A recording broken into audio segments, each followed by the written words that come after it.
So we began a new message series. Dude, you know I gotta be on that, right? Okay. We began a new message series this week called Story, and the thing we're trying to communicate to you guys over the next few weeks is the power of your story. A couple things here. Number one, for those of us who are followers of Jesus in the room, you all have a Jesus story to tell. It's a powerful thing. Some of you may be thinking, well, my story is not that impressive. But I'm just going to tell you that every story of faith in Jesus is a miracle. And so there's value to every single story. Hopefully you'll understand that as we go throughout the message series together. The other thing to understand that some of you in the room are not followers of Jesus yet. And so what I want you to experience is the story of other people that might impact your life so that you can hear the story of how Jesus has transformed people's lives. And so we thought that each week throughout the message series we'd bring some unsuspecting person up on stage to get them to share their story with us. Yeah, so my friend Tony is up here with me this morning. Tony and I have known each other for 20-some years now. Tony's been a great friend to me throughout that time. And I know a lot about his story, so if he misses anything or drops the ball on some things, I'll be able to fill in the gaps. So Tony is an attorney, so he's very comfortable talking in front of people. So we might have to shut this down. I might have to turn him down. The thing is that even if I don't get to preach today, that's cool. That's fine. I just really want you to experience story. So over the next few weeks, the story will be the emphasis of what we hear and what we experience together. We'll also be, as we mentioned earlier, as I came up too early this morning, and I'll hear about that at staff meeting this week. You can believe that. Did I mess that up? When we're going through this message series, it's not just about like you experiencing Sunday morning. That's powerful there, but the most power is that when you take what happens on Sunday morning and you bring it to your life and you make it real in your life. And so to that end, we've developed a message series study for our small group ministry, for our Connect groups, that's called My Story. And my story will be about helping you to develop and stretch out in your own life what happens here on Sunday morning to be able to experience that personally. So I just encourage you there again. If you're not in a Connect group, we have a list of the Connect groups right outside these doors to the left there. You can go try out one of those Connect groups this week. They'll all be studying the same thing. Or you can come to Segway. The first Segway this week happens tonight at 6:30 right here in the facility. And so I just encourage you to find a place to plug in to my story as well. So I'm going to let Tony tell us his story. Okay. Thank you, Paul. And everyone did hear him say he was okay if he didn't preach today, right? Which is a mouthful for a preacher, first of all. Second of all, it's dangerous to give a mic to a lawyer and say, here, talk all you want. So I do want to tell you my story, and I want to kind of preface that by saying this is just my story. Everyone here who has a story is very different than mine. So nothing is intended to say your story needs to be like mine, or I think my story is amazing. But everyone's story is different, and whatever your story is okay, whether you think it's amazing or not, it's amazing to God. Let me give you a little background about me, and this is called the you can't inherit God part. My dad was a preacher. My dad's dad was a preacher. My dad was the executive director of the Christian Medical Society. He was the founding director of the Christian Legal Society. My mom has a master's in religious education. From the time I was born, Christianity was taught to me. The stories were told to me. There's a song by Avalon, I'm going back a little bit, aging myself, about how it was just a story, though. It was words on a page, it was history, and it wasn't really anything real to me. And so as a kid, we went to church. I knew all the stories, and we even had flannel graph. Who remembers flannel graph? Anybody? Okay, these are the really old people in the room, kids, if they've raised their hand. Flannel graph was like the 50-year-ago PowerPoint. It was this magic cloth that you could cut out little pictures of Jesus and put on there, and Noah, and that was the PowerPoint. And I remember as a kid, I was born in North Carolina. I don't really remember living here initially. then moved to Seattle, and that's kind of when I first have memory. And then I kind of grew up in Chicago most of my life, and then I moved back down here. So when I go back up north, my friends say I sound like a redneck, and people down here say I sound like a Yankee.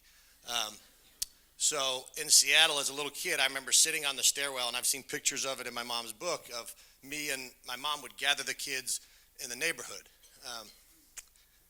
And here it's starting already. I did bring this just in case, though, because we'll probably cry a little bit today. That's okay. It's okay.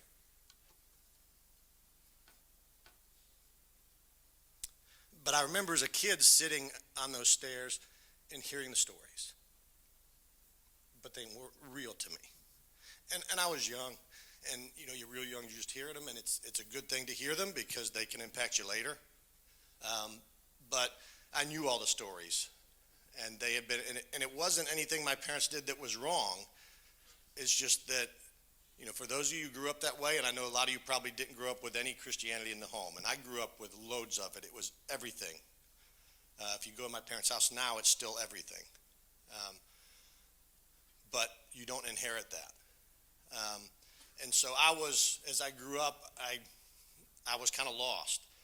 Paul talked at the end of the message last week about having purpose in life, and I just didn't have any purpose. I did lots of things. I was very into sports, but I didn't have any identity.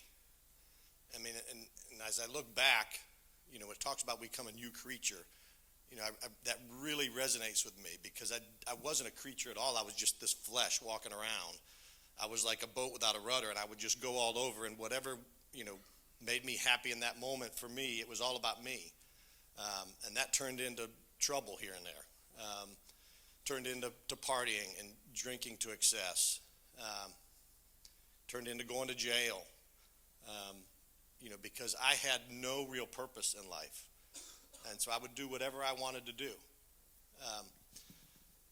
And, you know, I ended up going to college, and then I'm in law school, and I'm still this boat that's just whatever wave comes along just pushes me where I want to go, because we're all going to be filled with something. So I'm looking for things to fill my life with, but none of those are godly things. Says I don't know God.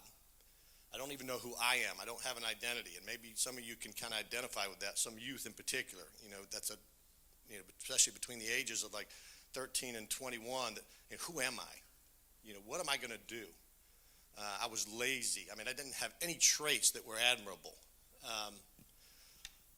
And in law school, my mom, you know, was tricking me, and it's okay to trick people into Christianity a little bit. I think it's okay.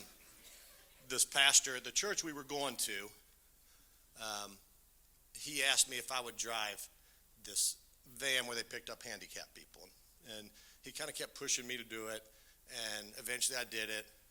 And then eventually I'm like, well, you know, let's go to Sunday school. And I met my lovely wife, Tanya, and we were dating, and we started going to Sunday school just because, again, it was something that I thought I was supposed to do. And then we ended up getting married, but I was still this rudderless ship. And went to another church because when we got married, we bought a house that was a little farther down, so we went to a different church, and that was the church Paul went to, and where I met Paul, and Paul's dad was the pastor at for years. And so we started going to the Sunday school class there. And let me back up.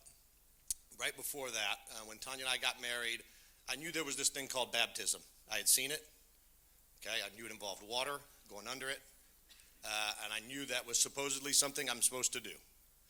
And, you know, looking back, this was all God drawing me near to Him.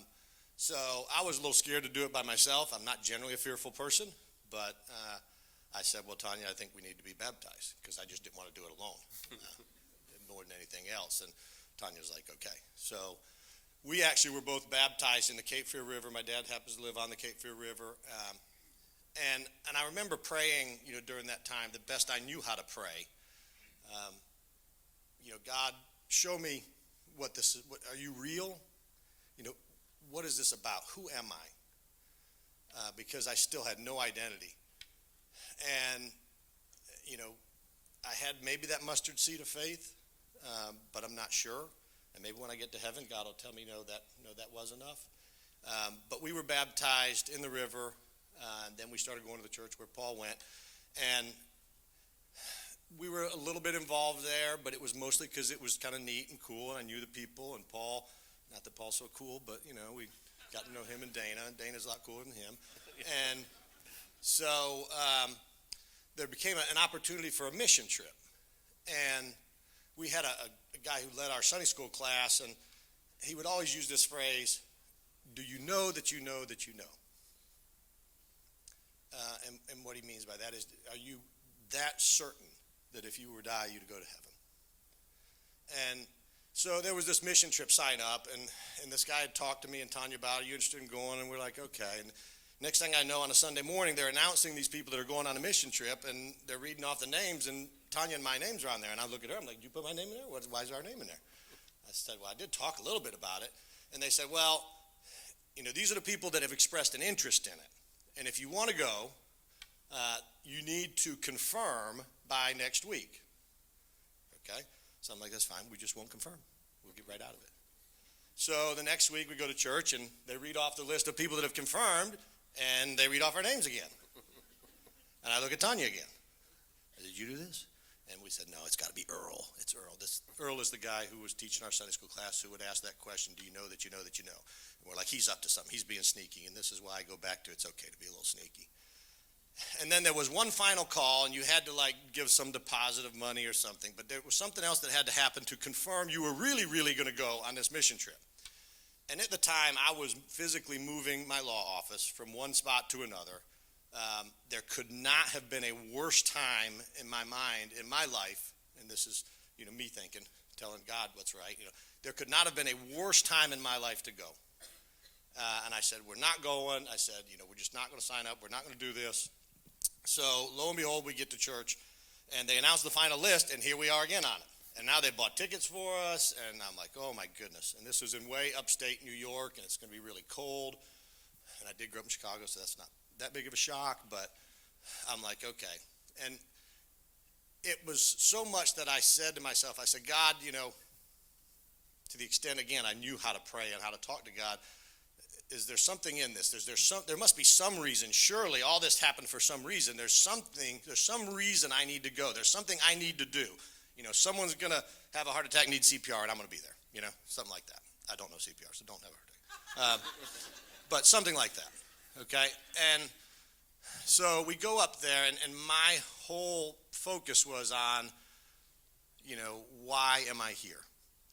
And so we go up there, and we, the first day there, we run this Bible study. And we're out at a park, and these kids come to play basketball, and they weren't in the Bible study. They were kind of just hanging out, and me and some others, and being younger at the time and involved in sports, we went and played basketball with them. It was really cool. We got to kind of talk to them about what we were doing there. It was a very poor area and very rural, very far upstate New York. And so I went home that night, and I'm like, God, was that it? Is that why I needed to come? Maybe one of those kids needs to know something, needs to know about whatever this thing is that I don't even understand called God. So the next day, they decide the pastor's house is going to be painted. That's one of the projects. Well, as it turns out, when I was in college, what I did in the summers is I painted houses kind of downtown Chicago, a lot of Frank Lloyd Wright, tall, ornate houses, exterior painting. And so I was familiar with painting. Getting on a ladder didn't scare me. This was a real tall old house that we had to paint. And so I did a lot of the painting there, and I'm like, gosh, that's pretty close. I painted. This is painting. It's a pretty good deal here. Maybe this is it. And so I would go home and I would pray, God, was that it? And I don't know what I was wanting in terms of an answer. I just knew that there had to be some reason. So I think it's the next to the last day. The pastor there ran a prisons ministry. And so he asked if anyone wanted to go. And there was a guy in our group named Ty, and Ty wanted to go, and he was scared to death of going into a prison. And I had been into jail personally, and I had been in there lots of times seeing clients, and so that wasn't something that bothered me. I'm a fairly good-sized guy, so that didn't kind of scare me that much. And I said, well, if Ty wants some support, I'll tell him it's going to be okay. I go into prisons all the time. So Ty and I decided we would go with the pastor to this Bible study. So we get in there, and keeping in mind, I know the stories, but I don't really know my Bible at that point. So we're in there, and there's probably 12 inmates, and just in a big circle, and we're talking, and they're sharing things that are on their mind. The pastor's leading this Bible study, and they're reading some verses, and they say something, and I open my Bible, and I turn to some verse, and I read it. I'm like, I don't even know what I'm doing, And, they all clapped when I read the verse, and I said, okay. I didn't even know what was going on. And then a question got asked of the pastor. And this is where I'll probably get a little emotional. It's okay, because in my mind, that's something God gave me.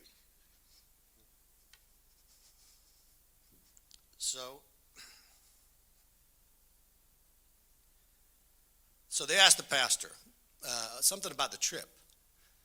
And apparently, this is a very poor area, and some other churches go there on mission trips. We actually partnered, I think, with some other churches that went up there also. And they asked him, well, what about this group that's here with you? And of course, it was just me and Ty at the time. And he said, well, it's kind of the same. He said, except one odd thing. He said, they sent me this list 2 months ago or 3 months ago, whatever it was, and they gave us a list of names of people that were coming. And he said, then, 2 weeks later, they sent us another list. And then 2 weeks later, they sent us the final list. And he said, look, we've had, 30, 40 groups come. And never has everyone who initially said they would go ended up coming. And to be honest with you, but for what happens in a minute, I would never remember. That didn't even strike me at the time. Okay, he's just telling what happened. And so I remember leaving the church, and the pastor drove this old, Honda Civic, I think it was. You remember the really old Honda Civics that are like the size of a Matchbox car? And I'm climbing into the back seat, taking up the whole back seat in this Honda Civic, and we're driving down this road in the middle of nowhere, and I'm like, well, hey, I read a verse, and they reacted. That was kind of cool, and I went to prison, and that's kind of something right up my alley. God, was this it? And keep in mind, I'm not the kind of person that thinks, and this is not to say that God doesn't work this way, but God doesn't audibly speak to me and say, when I'm at the drive-thru, add bacon to the burger. He does want you to add bacon to the burger, by the way, but he just doesn't say it. And that's not to say that God doesn't speak to people. God had not spoken to me before. But sitting in that back seat, he said, didn't you hear what he said?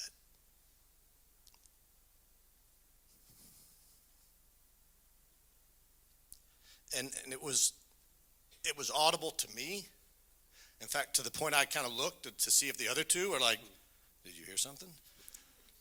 And that sounds like a very just vague phrase, didn't you hear what he said? But it was God talking, and he made it abundantly clear exactly what he was saying.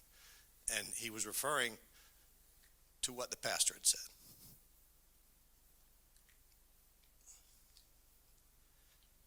And he was telling me that it's not about all these little things you're going to do. I'm going to give you a million things to do in your life where you can help me, where you can paint houses and help people, where you can go to prison and see people. But the most important thing, and the only thing I really want from you, is to follow me. And that message was abundantly clear to me, and it changed my life. Most importantly, probably because it was so, and God hasn't spoken to me again in that fashion, to be honest with you. But it changed my life because I knew he was real, and I understood, and I saw my sin. And a few days before that, we had been to this waterfall at this park with some of the kids. I think we just had a lunch there or something. And so I had determined, and I wasn't sharing this with anyone because it was a little weird and new to me. But I wanted to go to that waterfall and be baptized. And I didn't tell anyone. It was just because, and again, everyone's story is different, but this was just me and God. God, I know you're real. Do you love me enough to talk to me?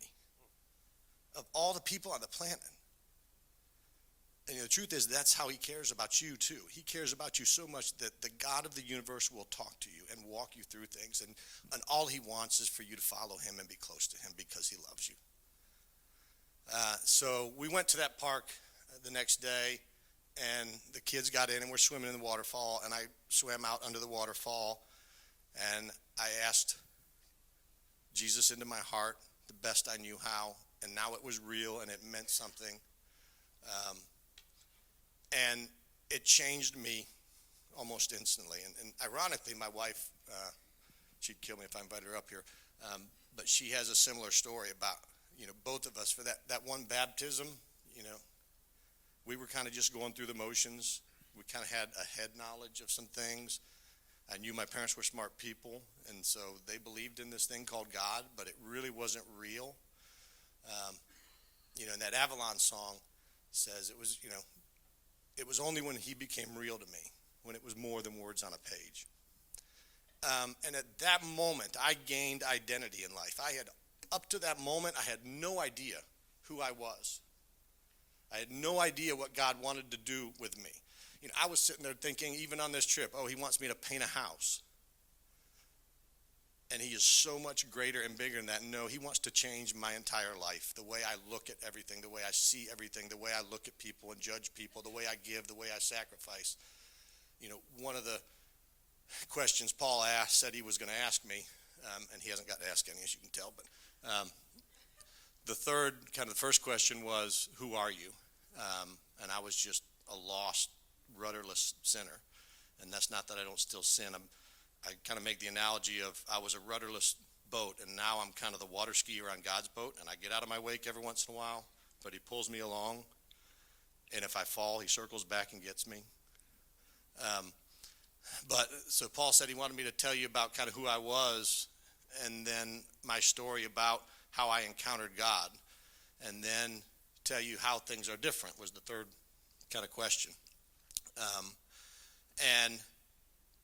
What good is a story unless that story turns into something, unless you're doing something for God, unless that story creates other stories. The story of the apostles, the disciples, they were saved, they found Christ, but then we hear all the stories of the things they did. And I think that's important that we have those other stories. And so I wanted to kind of share with you a story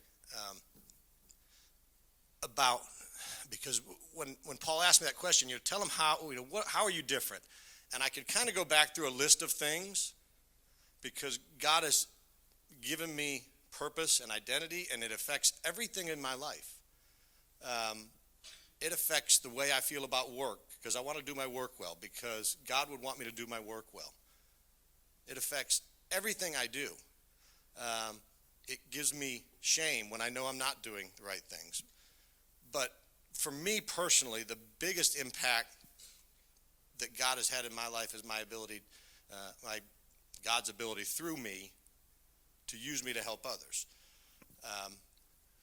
And I want to just share with you a story that I think is a truly amazing story that God gave me the opportunity to be a part of.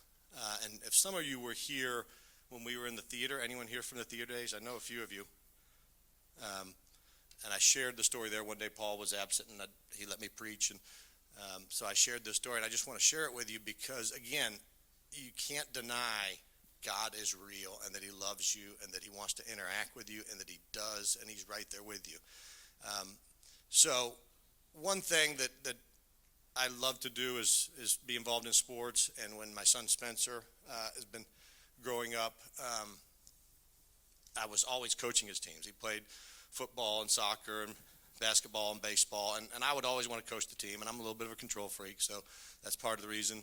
But I love sports and I love kids. And God had given me this heart for others that I just never had for, because my heart before was all about me. And a friend of mine, Bob, who was known since college, who lives near me, and he would help me coach. And normally we would have the same kids, okay, in every sport. Like the kid who played basketball would usually play football and play baseball, and so we'd see him a lot, and we would try to do things for him. And whether it was buying him a baseball bat or taking him on vacation with us, we would want to share life with them. A lot of these kids, we would try to always pick, the kids who didn't have a parent. They called us the Sandlot kids the first year because we took all the kids that nobody else wanted, and we won the championship that year with them. And so they called us the Sandlot Kids. And there was one kid there, and I'm not going to use his name just because I haven't asked him to. I think I did use his name when I preached before, but most of you weren't here. You don't remember that. So there's this boy on there, and the lady who gave us the name the Sandlot Kids was this lady named Granny, and she was like the coach Granny, and literally that's what everyone called her, Granny. And she would bring this kid to game, and we never saw this kid's parents. Never saw a mom or a dad. And this kid loved baseball. And he didn't play football, he didn't play soccer, and he didn't play any other sport. He just loved baseball. And he would be the first one there and the last one to leave. And my friend Bob and I, we always tried to help all the kids, and we talked about how, well, what can we do for Drew? And it kind of just slipped our mind, ever doing anything for Drew. And yeah, okay. I knew I was going to do that. That's not his name. It's Alan. So, it just kind of went by the wayside. And so, skipping forward, I get an opportunity a lot for the heart God gave me to be sympathetic and empathetic and to want to help others. As an attorney, I do about half what I do is criminal work and half civil work. And I do a lot of death penalty work. And I get to see kids who just come from the worst of circumstances you can ever imagine. And there was a girl that I was representing one time, and she had come up from Florida. She came up with some friends. She had no idea where North Carolina was. It was December, and that was back when December it was cold. And so her charges, she was charged along with some other people in the car. The other people in the car had stolen some cell phones, and I'm sure she was probably involved in it to a degree. But in any event, got her out of jail, but she had nowhere to go. 6 months prior, her husband had stabbed her 13 times in Florida. She didn't have a jacket. She was HIV positive. She had a couple different mental health disorders. She was raped as a child by her stepfather, to the point that she had to have a partial hysterectomy. And, God just placed her on my heart. And so Tanya and I talked about it, and I talked with some others, and we decided we needed to do so. We could not send her back to Florida, where her husband would likely kill her because of her disability. She did get a little Social Security disability, but we had to get that check forwarded, and there needed to be something happening right then, because she walks out of the jail in a T-shirt, and it's 30 degrees outside. And so, along with some friends, we got a hotel room and put her in there. And eventually we got the checks forwarded. And so my friend Bob and I, the same Bob, we said, well, let's see if we can find a place for her, because I told him everything about her. And so I went to a friend of mine who was a realtor. I said, look, if you got a little place, she doesn't have much money, we'll foot the bill, we'll furnish the place. And they had this little house, and it's like the smallest house in Lillington. And it was divided then into a duplex. So the back side of this little house had a teeny little bedroom and a teeny little living room kitchen. And so we said, we'll take it. And we had some furniture we put in there. We moved her in there. We spent Christmas with her.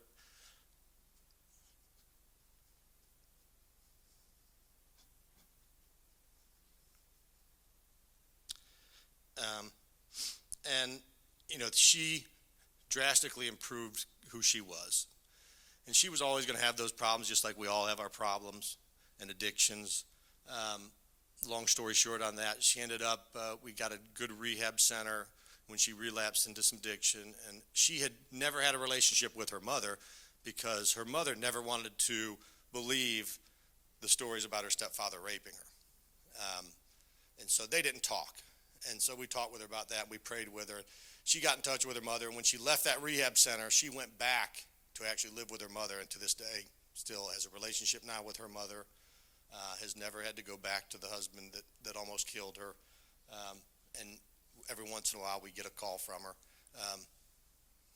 And I don't know if I can get through this part. The jail, if you're in jail, they'll let you send out letters and they'll pay for it. And someone mistakenly sent me a letter she sent, and she was sending it to a friend. And so I opened the letter, just thinking maybe it was meant for me, because it got to me. And it was her writing to her friend about everything we were doing for her and about how she never had a family that cared for her like these strangers did. So she's back with her mom now. And to me, that's an amazing story in and of itself. But she goes back to her mom, and now we've got this little house that all this furniture in, and we don't want to move it out. And I talked to my buddy Bob, and partly because he just doesn't want to have to move the furniture out. He's like, well, maybe we can find someone else who is homeless and needs a place. And I said, okay. And my buddy Bob's, he's retired military. He's a little, he's not a touchy-feely, spirit-filled type person. So if he thinks that, I'm thinking, okay, well, we better run with this. So Paul, I think, was aware of the situation generally. I would talk with him about it. And there was another lady back when we were at Quest in the theater named Bonnie. And she had become involved with Tammy as well. And so she learned we wanted to maybe put someone else in there, maybe continue this as a ministry. And she said, well, I've got a friend in Lillington who runs a ministry for women that get out of jail. I said, okay. And now keep in mind, we go to church, the theater's 40 minutes away from my house. There's only one person really who was involved other than Paul with this lady, and her name happened to be Bonnie, and she happened to know one person in Lillington. And that one person happened to run a ministry for women getting out of jail. And she happened to know one person who she wanted to put somewhere. Well, that person was someone who was getting out of jail and was staying with her sister. And she wanted to reunite. She had a couple boys, and she wanted to reunite with them. And staying with her sister, there wasn't room. And so she asked if we would consider letting her come and stay in this place. And my reaction was no. And again, this was Tony and not God talking. And I said no, because I really needed to feel better than that about putting someone in there. I needed a homeless person, okay? She's got a place to stay. I want to feel, God, I need to feel better than that. This can't be the person. So I prayed about it, and finally I said, well, I tell you what, Holly, that was Bonnie's friend that ran the ministry. I said, why don't I meet with you?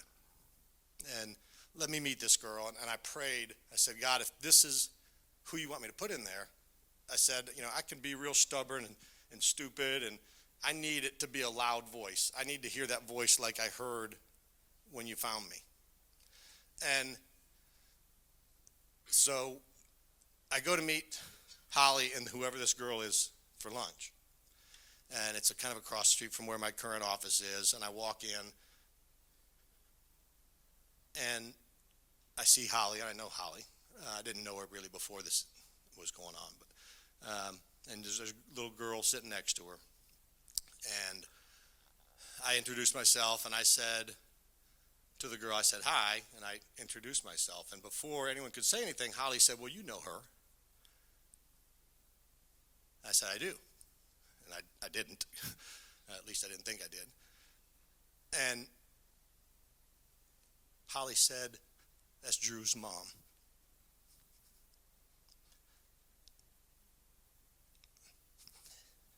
And I almost exploded on the inside. I was trying to contain it on the outside, but when I said, God, make it clear, he outdid himself. And, so here, kind of like my story, where I was looking for all these little things, here I am thinking about, for this kid, Drew, since we've said his name, Alan, I want to get him a baseball bat. I want to take him on vacation. God says, I want to reunite him with his mother. And I want to use you to do it. And as amazing as that sounds, she left. She would smile, but she couldn't really smile because all her teeth were eaten up from methamphetamine use. And so when she smiled, she would cover her mouth. And we ended up getting a dentist who gave her all new teeth so she could smile. She left the restaurant that day, and Holly went to the manager and hired her that day. She got her nursing license reinstated. We helped her get a car, and she still struggles in life. I still know her and see her and deal with her, but her life is radically different because God chose to use me because he chose to find me. And as if the story couldn't get any more amazing, before we left the restaurant, I had already made up my mind. I mean, this was, you had me at hello. When you said this is Drew's mom, I said, well, why don't you take her by and show her the place? I said to her, look, it's a tiny little place. It's nothing great at all. It's used furniture. And Holly said, well, actually, I took her by on the way in here to show it to her. And she said, it's the house that her mother grew up in. I mean, you talk about God, the impossible things. I knew one person at Quest who might know one person in Lillington, who might know one person who was getting out as an inmate, who might need help, who happened to be Drew's mom, who happened to grow up in that house. That's the power of God. And I can't say I have another story that good, but God really has given me lots of stories because he's given me a heart for others, and on occasion I'm smart enough to act on it, and a lot of times I'm sure I'm not. And then, he lifts us up through those, and he lets us tell those stories. I remember telling a friend of mine that story, and, they were struggling with their belief in God, and they said, well, wow, I wish that happened to me because, I would believe if that happened to me because there's no denying God in that. She said, but that doesn't happen to me. And the truth is it never happens until you start following him. And I stray all the time. You can ask my family. They can tell you about all the times I screw up. But God has given me a heart that has allowed me to be used by him as a tool to help others. He's changed my life. I remember one of the last days of baseball practice. Baseball season was back on, and I was walking away, and someone yelled out. Tanya and I were getting ready to get in the car, and someone yelled my name or yelled coach, and that's what they would just call me. And so I walked over, and it was Drew's mom in a car, and I looked, and she said something to me, and then she said, Drew wanted to talk to you. And Drew was in the back seat on that driver's side. He rolled down the window.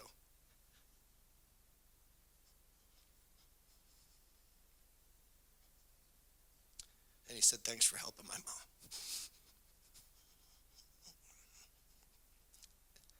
God can use you to change people's lives, and he wants to. And again, we fail all the time, but don't let your failures stop you, because a lot of times we can do that, when we stray and think that God doesn't love us anymore or we've departed from him. But he loves you enough to make miracles happen through you. He just needs you to follow him and not worry so much about the little things and what you're going to do, because if you'll just get close to him, I promise you, he will give you so many chances to see how real he is. And if I could make one point for those who maybe haven't had that encounter with God, had that encounter with Christ, and had your sins forgiven, I would say to you, it's okay to say to God, show me you're real. Because that is one thing, every time I have, even since my salvation, when I needed to know God was real, when I was down, when I was sinning, God, show me you're real. It was part of my salvation on that mission trip. God, show me you're real. And he will. And sometimes it'll be in an amazing way. And I can't say that God is going to speak to you the way he did to me in the back of that car. I can't tell you he's going to give you an experience like I had with the situation I just described with that kid. And for some of you, he's going to give you greater experience than that. You have a story here as a church, and I know Paul's given it to you. Most of you have heard it. That is just an amazing as a story as anything. Who Quest is today and where it came from. How can you deny that God is real? And really, all he wants you to do is follow him. And that's throughout the Bible. You know, God says it in a whisper a lot. He says, follow me. Just follow me. Don't worry about it. Get close. I love you. Just follow me. And everything's going to be okay. And I'm going to show you who I am. And I'm going to show you how much I love you. And I don't know where we are in time, or if you want What I like to do is just, I'm going to have Tony pray for us just to kind of close the service out today. Because I think the power of his story is really enough today, right? I think as far as teaching, we can always do that at any point. Because for me, like, to be able to hear that God has been at work in Tony's life, and I've heard the story you just told about Drew and his family probably a couple times now, and it's moving to me every time just to know. I've seen, and I've been blessed by Tony's generosity. I've seen God transform his life over time. I think we've grown a lot together. Tony was one of the guys that looked at me one time and said, I think God's calling you to the ministry. Helped push me in that direction. So I just want him to pray for us as we close today. Here's what I want you to think about. Who have you told your story to lately? Have you been really praying about opportunities to tell your story? Where is it that God's calling you to be like the gospel in somebody's life, to live it out in their life? There's such power in that, in our obedience, in our willingness to be transformed and then to transform others. So if you've been moved today by Tony's story, and you feel like that you want to experience faith in Jesus Christ as your Savior, and you want to walk with God the rest of your life, I'd love for you to come. I'm going to be over at the cross right after the service. If you want to come and find me, and we'll talk about what that might mean for you, what the transition might mean for you to move towards faith in Jesus. And if you're a believer in the room, man, I hope you've been challenged today. I hope you've been encouraged. I hope you really felt God move today in your life, and you've drawn closer to him today through Tony's willingness to share his story. Will you pray for us? Yeah. Father God, we come before you as a room full of lost, some of us found, some of us still lost, Lord. I just want to thank you for your amazing grace and mercy. Father, I want to thank you for sending your Son to us in the midst of our trouble and sin and our lostness. For those in the room, Lord, that know you, I would ask, God, that you would just empower them and encourage them, that they would look for the things you want them to do so that you might show them your glory, so that you might show them how much you love them, so you might show them things that the world thinks are impossible but are possible with you. And Father, for those in the room who may not know you, who may still be like I was for so long, just wandering and lost with no real identity or mission and purpose, Father, I pray for them that they would seek you. I pray that they would ask you to act in their life. And Father, I pray that you will act in their life in a powerful way. And I know that you will, because you do, and you have, and you always will. You are always loving. You are always forgiving. You will never forsake us. There's nothing we can do to depart from your love, and we praise you for all those constants that you are. For those hurting, Father, I pray that you will soothe them, that you will give them peace. But first and foremost, Father, I just pray that you will resoundingly let everyone in this room, lost and saved, know how real you are. Because you are. As we go this week, Father, give us those opportunities to encounter those who might be hurting. Lord, place an empathy in our hearts for the lost, for the sick, for the poor, for those who need someone to step into their situation just as you stepped into ours with your very Son. Help us to step into someone else's chaos and to draw them near to you. In Christ's name I pray.